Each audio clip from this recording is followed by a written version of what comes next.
Now, as far as team operations go, I'm going to go through a slew of documents and some different things that are going to help make your team better. The first and foremost is the league participation agreement, probably the most important document in the league.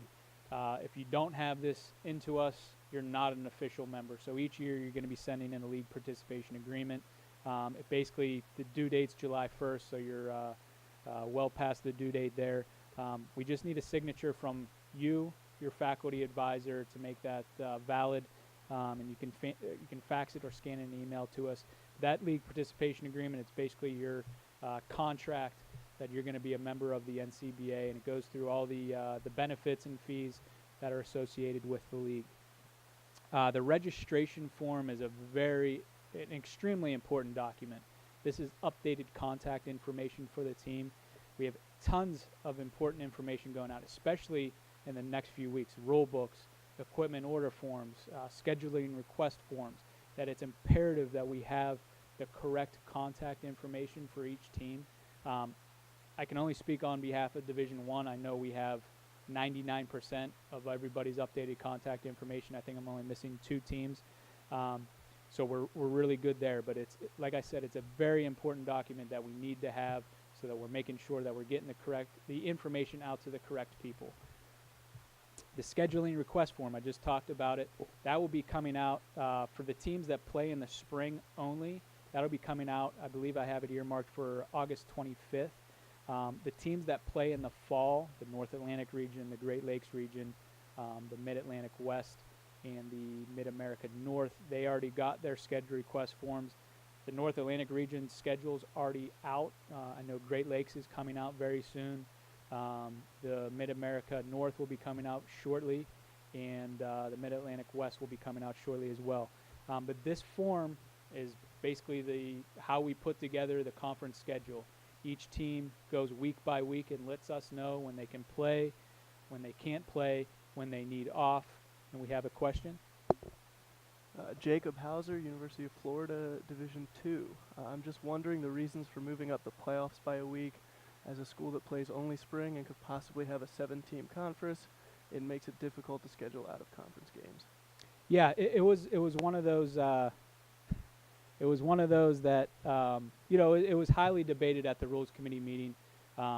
Eric really spearheaded that rule going into place, the head of Division II.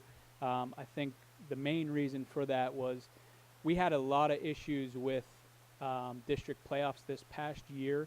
A lot of rain, had to move a lot of the games into, I think we played into Thursday of the next week.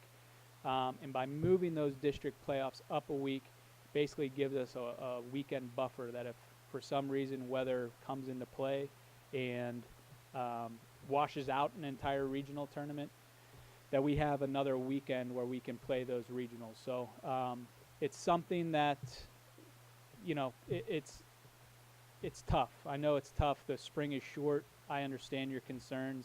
And it'll be something that we look at next year. If you want to call this year maybe an experiment year where we're going to see how this works out. But we'll definitely be looking at it for, next season to see how it worked this year. But I understand your concerns. They're very valid concerns. And again, we'll be monitoring it this year. But keep in mind, as a team in the South, we did pass that you can play fall conference games. So you can knock out some conference series in the fall. You can play, which will lighten your load in the spring to, free up some weekends to play some games in the spring. But it's a good question, and I guess the only answer I can give for you is that it will be reevaluated next year after this first year happens. But good question. But back to the scheduling request form. Each team lists home, away, off when they're filling out that schedule request form, and that's how we build the conference schedule. So it's very important that you fill that out accurately. It's very important that you have the academic calendar open for your school when filling that out, so you know when spring breaks are, you know when exams are, you know when campus festivals are, so that you can request off those certain weeks so that we don't schedule you, because you don't know how many times every year we get teams, we put the conference schedule out and they come to us and say, hey, we have, our spring breaks that weekend. And I look back at the scheduling request form and see that they can play that weekend. So it's imperative that you have the your academic calendar open, so that you know all the dates are accurate. You are able to play when you say you are able to play, so that there's not changes having to be made. So it's important that schedule request. It's going to be coming out for a majority of you, to take your time on it, to make sure that you're filling it out accurately, because, again, that's how we put the conference schedule together. Everybody is covered under our general liability insurance certificate. At the end of the day, what this is fantastic for is if you're looking for a field off campus, whether it's a park and rec field or a local high school field, they're gonna, 9 times out of 10, they're gonna require insurance. This insurance certificate covers that. So if you go to a high school field and they say, well, we need an insurance, just talk to us and we'll take care of it. There is a $75 charge for that service of adding a third party to our insurance, but it's very easily taken care of. So that is something to keep in mind when reserving your fields, is that you are covered by insurance. So you don't have to worry about, are we covered by insurance? You are, so that's something that you don't have to worry about. One other side note to this, it's not a medical insurance policy. If you get hurt on the field, you can't take this policy to the ER and say, hey, here's my insurance. That's not what it covers. It is strictly for general liability. It's not a medical insurance policy. Reserving fields. As soon as that conference schedule comes out, which the North Atlantic, your conference schedule's out. You know when you're playing home games. Start reserving your fields now. Do not procrastinate on that. Start doing it as soon as that conference schedule comes out, because you want to be on those fields before anybody else snatches them up. So it's very important you don't procrastinate there. Make sure that you're letting your opponents know where the games are being played, where you reserve the field. And one nice feature of the new website is you are able to put in the details of the game, the location, game time, and stuff like the address, things like that. So make sure you're letting your opponents know where you're playing. I think that goes without saying, obviously. And again, when you're reserving those fields, if the word insurance comes up, contact us. We'll walk you through the process on how to get that field on our insurance party as a third-party additional insured. Obviously, don't wait till the week before you play to reserve your fields. You'll be in a heap of mess if you do that. Again, just as soon as that conference schedule comes out, start reserving those fields. If you're having trouble reserving fields, we're great assets. We're constantly looking for fields for regional playoffs, World Series events. So we're a great asset. We have a lot of, like Google Earth, we're able to look, aerial views of certain areas. So we're a great asset for you guys if you're in need of looking for a field. Scheduling umpires. As an NCB, the home team is required to have 2 high school certified umpires at each game. That's something else that as soon as the conference schedule comes out, schedule the umpires. If you don't know how to schedule umpires, the best course of action, especially for the new teams, the best course of action is to talk to a local high school, see who they use, talk to the head coach there, talk to the athletic director. They'll be able to point you in the right direction on who to contact to reserve umpires. A big thing, we have rules in place. If the umpires aren't there 30 minutes, after the start time, it's a forfeit. So you want to make sure that you're reconfirming dates, times with these umpires. So it's good to have a good open communication line with those umpires so that they're going to show up when they're supposed to show up. So another important aspect of the regular season is making sure you get those umpires scheduled. The online player registration, this was a new registration system that we put in with the new website that we unveiled last year. It was pretty much the same way that we've had it in previous years. It was updated just a bit. But this is for players and player coaches. Every single person that steps on the field as a player coach, they have to register with the Ncba. And it's a very simple process. You just go to the club baseball website, you click the login button, you put in your email and your password. If you forgot your password, there's a forgot password link that you can click on. It will walk you through getting the new password set up. But it's very straightforward. A lot of the information is captured from previous years. You don't even have to enter it. But this what determines eligibility. You answer certain questions, and you, at the end of the registration process, we as a league are able to see if you're eligible or you're not. You either show up red, ineligible, or you show up green, eligible. A lot of players think once they register that they're on the roster, and that is not the case.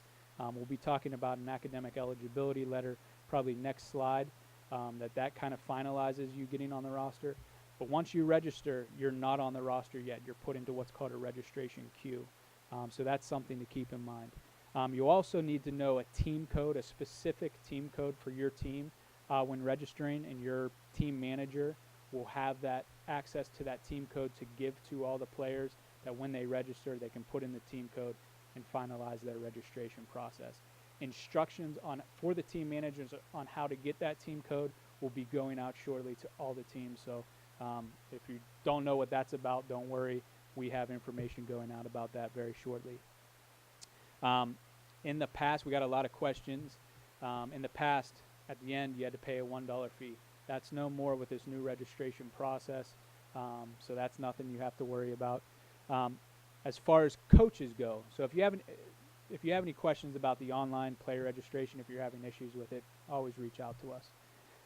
As far as non-player coaches, guys that aren't on the field, guys that are in the dugout, the head coach, a bench coach that aren't playing in the games, they need to fill out a waiver as well. It's not an online process. It's a document on the info tab.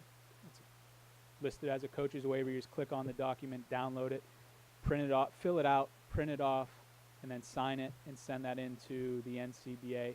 That will allow you guys to be, you non-player coaches, to be in the dugouts. The academic eligibility letter, which I briefly touched on when we were talking about the player registration process. The academic eligibility letter, there's two types of eligibility in the Ncba. There's the Ncba eligibility, where you have to meet certain eligibility requirements, but there's also academic eligibility. And we can't determine that. The school has to determine that.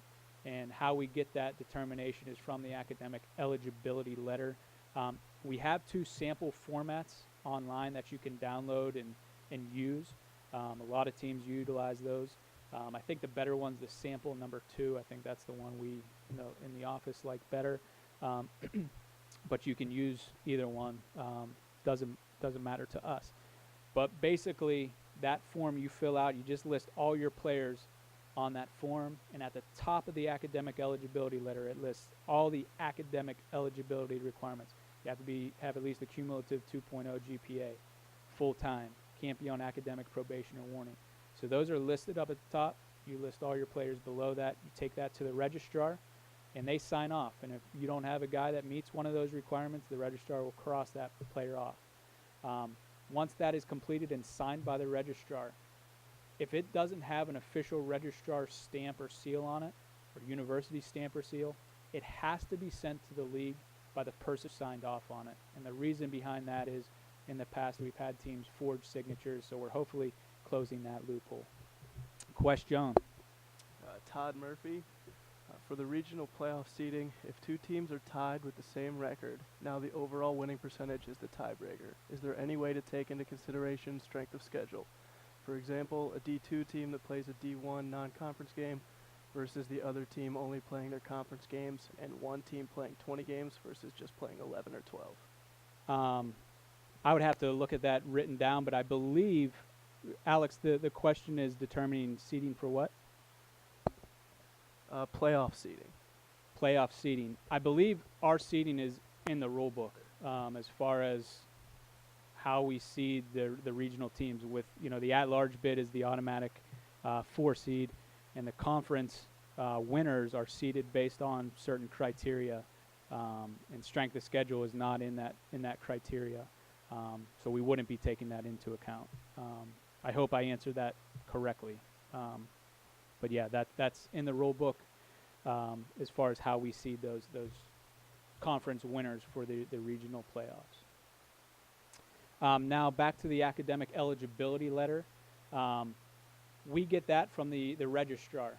We take that letter and then we look at all the players that have registered online, and we look at Joe Smith. He's academically eligible, and he's registered. We add him to the roster, and just do that for every player.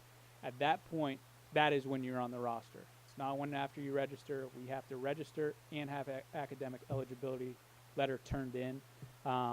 So if you're not listed on the roster, you can go to your team and look at your roster. If your name's not there, you're not eligible to play. So make sure that you're on the roster. There's certain steps that need to happen in order to have an official roster. We'll also have information out about how to get an eligible roster online very shortly, because we do have teams coming up playing late September, early October for Division II teams, probably early September or mid-September. So it's important to know exactly how to get on the roster. And if you have any questions about it at any time, please let us know. But we will have information out to you. So if you're concerned, don't be too concerned right now at least. Uploading player stats and team information. I want to touch on the stats part of this. We talked about it before in the rules. You have to have your entire team's stats up in order to have your player and pitcher of the week's nominations to be considered. So that's just an incentive for you guys to get the stats up. It's also nice to see your name at the top of the home run leaders on the website, or RBI leaders, or if you're a pitcher, the best ERA in the league. So it's nice to have those stats up. Not a lot of teams put them up for reasons unknown, maybe for scouting purposes, or they just don't know how to.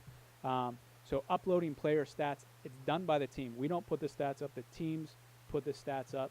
The team manager, they'll have access to do it. It's very simple for the teams to do it. And again, team managers will be given information on how to obtain a team code, but they'll also be given information on how to upload stats to the website. And like I said, it's very easy.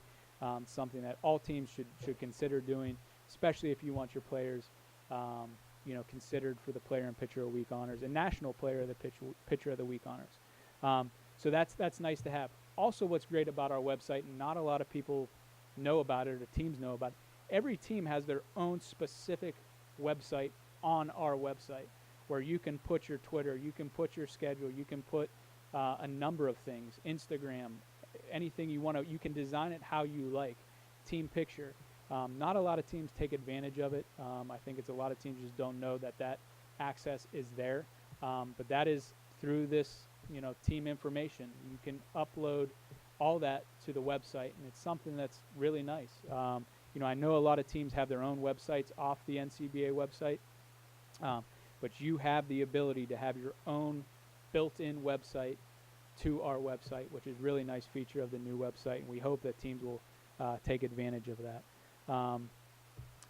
Again, how to ask a question. We've had a lot of great questions asked over the course of the presentation, but if you're maybe just joining us, type your team name, your team name, and your question into the comments section below the feed, and we will answer that question to our best of our ability. Still going. The weekly team submission form. This is another important document. If we don't get the weekly team submission form, we can't upload scores. We rely on you guys to fill out the weekly team submission form, which gives us your opponent's name, the scores for the weekend series, and your nominations for Player and Pitcher of the Week. We use that to upload the scores to the website. We also use those to pick the Player and Pitchers of the Week that are featured on the conference pages. NCBA dues. Those every team in the NCBA, D1, D2, D3, they're getting 2 BB Core certified bats. I believe one is the DeMarini and another one is a Louisville Slugger. D1 teams are getting 6 dozen official NCBA Rawlings baseballs, while 5 dozen Rawlings baseballs will be given to the Division II and Division III teams. The Division I teams will also be given their choice of either 8 batting helmets or a complete set of catcher's gear. All teams are also covered under that $2 million general liability policy. The performance bond. We have a performance bond set in place for D1. We've had it in place for a number of years. We're hopeful that it's deterring teams from forfeiting games, which the data has shown that teams are forfeiting less, and we're hopeful that the performance bond is the leading cause of that. We have implemented it at the Division II level. The reason being is we got a lot of the teams that weren't performing as well at the D2 level down to D3. So Division II is going to be much more competitive, much more organized. So that is why we put the performance bond in place, is because these teams are going to be much more organized and forfeiting less, and that's what we're hoping for, and hopefully that performance bond will deter teams from doing that. The dues amounts for each league: $2,100 for D1, and then $1,625 for D2 and D3. Those are due by February 28th. So you got plenty of time to fundraise, collect player dues, all that, to make sure you get those dues payments in on time. There is a $100 discount if you pay the dues in full by December 31st. So a Division I team, if you pay them in full by December 31st, you only have to pay $2,000 instead of that $2,100. Save $100. Just get the dues paid. It's simple. We accept check, which is the best way of doing it. But we also can there will be invoices sent to you where you can pay online with a credit card. But those payments are subject to an online handling fee. The invoices will be sent out to Genie, or from Genie. The big thing to remember is that these invoices are sent through a software system that we have in our accounting office, and it's going to come through as Intuit by QuickBooks, I believe, is what the email is going to say. A lot of people see that and just delete it. If you do see an email from Intuit by QuickBooks, more than likely that's going to be an invoice from the league, so try not to delete it. But if you do and you need us to send you another one, we can easily do that. And just for references, if you do need our employee identification number, it is listed there, 52-2270910. And it's also listed on all of our invoices. We have a question. Benji Wilson, West Virginia University. What does it take to add another team? In our case, Division III. It's very simple. I mean, if you have a large turnout down in Morgantown, it's very easy. Just reach out to us. Reach out to Alex Kane, actually, is the person that you're going to want to reach out to. If you want to start a Division III program that might be a feeder system for your D2 program, very simple. Just the first step is to contact Alex, and he can walk you through the process on what you need to do in order to get that second team or B team, whatever you want to call it, into the league. Now, these next few points we're going to be talking about is just about operating your team, boosting team interest, boosting team morale. And as far as boosting team interest, we have a number of teams that come to us that say their numbers are down, they don't know how to recruit new players. And these are just some ideas that you can look at and maybe implement with your team. The biggest of which is getting a table at a club university fair where incoming freshmen are coming in and getting to see all the different clubs available on campus. That's a great asset for you guys. Most, if not all, colleges do that. Colleges and universities do that. So that's something to look into. That's a great way to recruit freshmen, new incoming students to the university, to the team. Obviously, getting in the school newspaper, putting flyers around campus.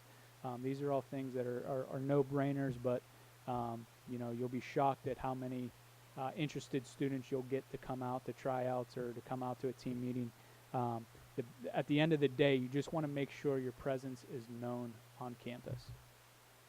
Now, as far as boosting team morale, number one point we have there is get together as much as you can off the field, whether it's getting a house for the team or for a couple apartments for the team that you're with each other on a constant basis.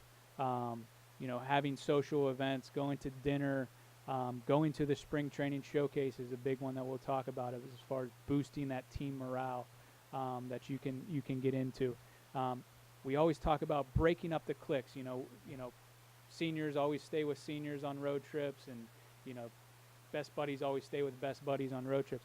Have seniors stay with freshmen, or juniors stay with freshmen on road trips, so that you can learn about each other. That's just going to boost the team chemistry on the field. So that's something to think about. But there's all certain different ways that we have listed here on the slides of boosting that team morale. And if you boost the team morale, your product on the field is going to be that much better. So when you're off the field, making sure to do some of these things will obviously make your product on the field that much better. Budgeting. Another hugely important aspect of your club baseball program is to set an accurate budget. I'm sure there's a lot of club teams out there that don't have a budget. Their budget is collecting player dues, and they're hopeful at the end of the year that they're able to, be in the positive and not have to, pull money out of their own pocket, the president's pocket. So it's important to set a budget. I mean, include everything. Look at the worst case scenario. If you think umpires are going to be 70, but they might be 85, go with the 85 number so that you have a worst case expense number. What is your revenues? Is it just player dues? Is it player dues and fundraising? Is the school contributing money? Those are all things to think about. It's very easy to set up a budget. We have sample budgets that we can provide to you.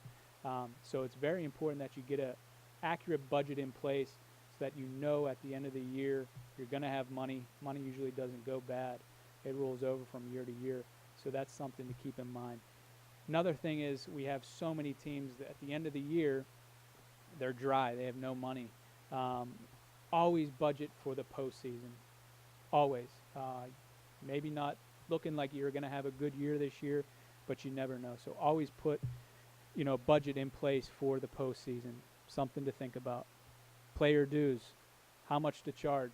That's always a question we get, is how much do we charge players? And it runs the gamut. There's some teams that charge $500-$600 a guy. Maybe it's $500, $600 a semester. We have teams that maybe only charge a couple $100. Maybe some teams don't charge any. I haven't heard of that, but maybe that's the case. You need to remember what's included with being a part of the team. Are we doing a spring training trip? Are we having 2 sets of uniforms? Travel costs. Those all need to be incorporated into those dues.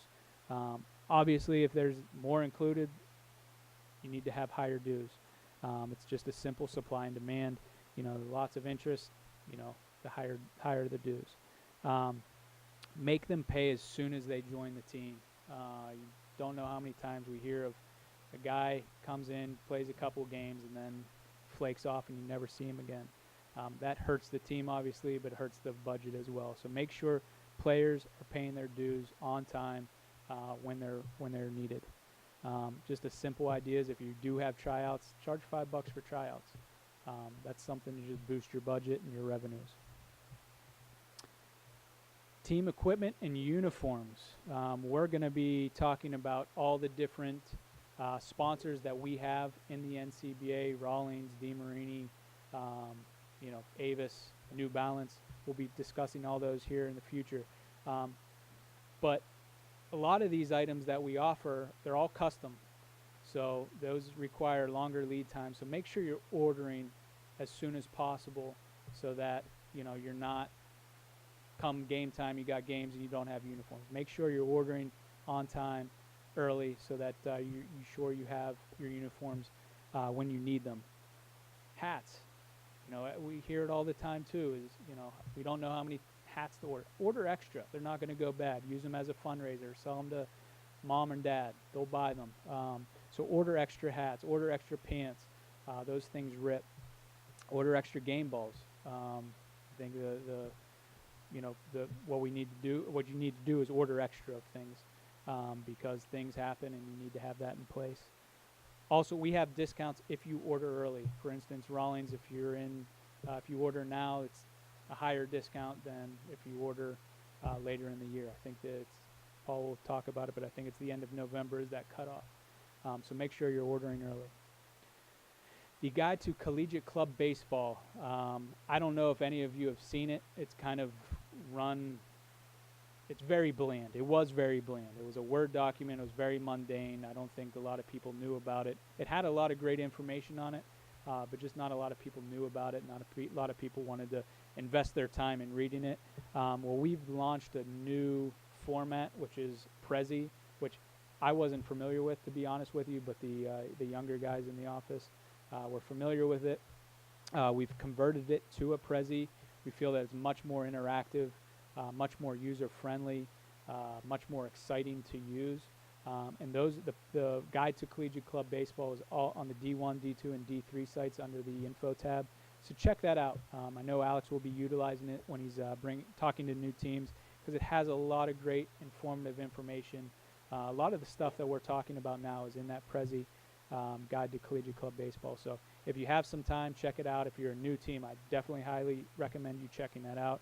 Some of the chapter titles, what is the NCBA? Just giving you a background on our league. Starting a team at your school. So if you're a new team, this is going to go through all the steps that you need to go through in order to become a officially recognized student organization or club sport on your campus. Also goes into joining the NCBA, what you need to do that. And then we get into operating in the NCBA. We're talking about, the preseason work, what you're doing in season, and then the postseason work as well.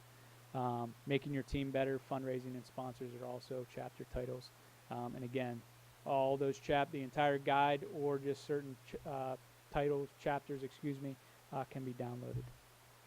I think this is my last slide. I hope it is, because my voice is going. Session 1, team operations. The timetable for this upcoming year, you see July 1st, that was the renewal for our new team and LPA deadline. The renewal for the new team and LPA deadline. August 10th, which so happens to be today, is our should be 18th annual league meeting. Schedule request forms due August 4th and September 1st. Those are approximate dates. August 4th is for the teams that play in the fall. September 1st for the teams that are spring only. We hope to release the conference schedules by August 15th for the fall teams, and for the spring teams, we hope to have those out by September 15th. North Atlantic region, that is already released. The September 8th, that is when the fall season officially begins, which I believe is the second Friday in September. And November 12th is when the fall season concludes, which I believe that is the second Sunday in November. December 31st, we talked about that. That is our deadline to get that discount on the annual league dues. So make sure to put that in your calendar to make sure to take advantage of that $100. February 1st/15th, that's the official start of the spring conference season. And then February 28th, that is the deadline to get the dues in. Worst case scenario to get those in is February 28th. We just have the month of March. That's our spring training showcase. Tracy will be up here to talk about the spring training showcase. We're really excited about it. You've probably heard. I'll let you know where we are going for 2018, but we're excited about that. And I know any of the teams that have ever participated in that event will just speak so highly of it. So that's something that you're interested in. Stay tuned, because we'll be talking about the spring training showcase here very shortly. April 15th is the roster freeze. After that point, you can no longer add guys to your roster.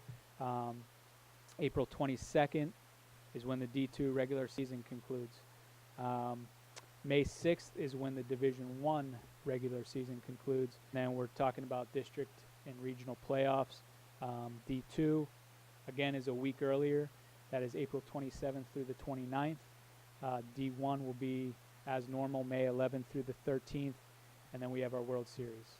Division II in Pittsburgh, Kansas, May 18th through the 22nd. And then May 25th through the 31st of 2018, we will be hosting our Division I World Series down in Holly Springs, North Carolina.